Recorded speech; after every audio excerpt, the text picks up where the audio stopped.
a new king in the EV world. That's right, Elon Musk's Tesla is about to lose its crown. And who's the new king? China's BYD. The company is all set to overtake Tesla on sales. It's expected to happen this quarter.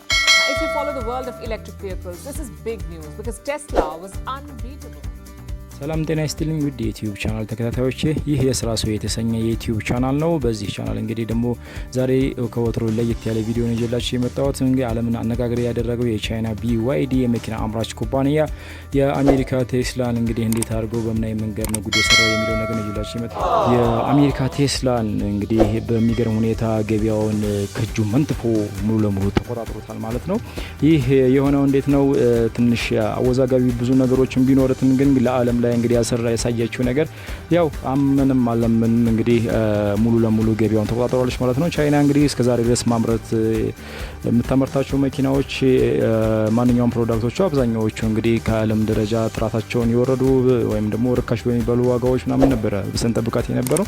አሁን ደግሞ ከዛ ባህሪዋ እንግዲህ ወጣ ብላ አዲስ ዓለምን አነጋጋሪ የሆነ ብዙ የኤሌክትሪክ መኪናን አምርታ እንግዲህ ዓለም ማቅረባለች ማለት ነው። ይሄ ደግሞ በአንድ ጊዜ በጣም የሚያስደነግጠው ነገር ምንድነው? ኩባንያው ካቀደበት በላይ ነው እንግዲህ ሰርቶ የተገኘው ማለት ነው። ከሚገርማችሁ በዚህ በ23 አጋማሽ ብቻ ወደ 6.2 ሚሊዮን መኪናዎችን እንግዲህ ለዓለም ገበያ አቅርቦ ሸጧል ማለት ነው። ይሄ ደግሞ በአንድ ጊዜ የቴስላን ኩባንያ እንግዲህ ከጁ ነጥቆ ገበያውን ተቆጣጥሮባታል ማለት ነው።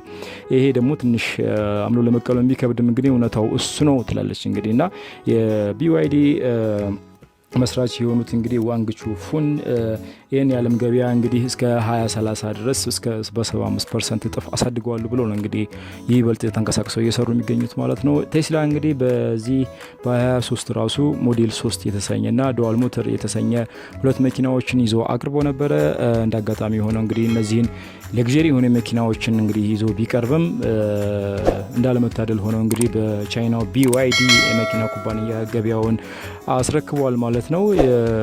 ቴስላ እንግዲህ እንደምታዩት ሞዴል 3 የተሰኘ መኪናውን እንግዲህ በዚህ አይነት መልኩ ነበር ያቀረበው የነበረው።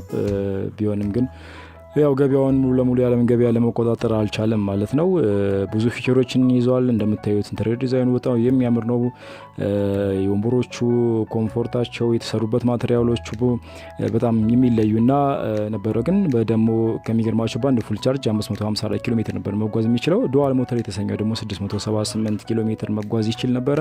ቢሆንም ግን እነዚህን የመሳሰለ ፊቸሮችን ይዞ መጥቶም እንግዲህ ገበያውን እንግዲህ ለቻይናው BYD ለተሰኘው የመኪና ኩባንያ እንግዲህ አስረክቧል ማለት ነው። ይሄ ትንሽ ደግሞ ሌላ አነጋጋሪ ያደርገዋል ማለት ነው።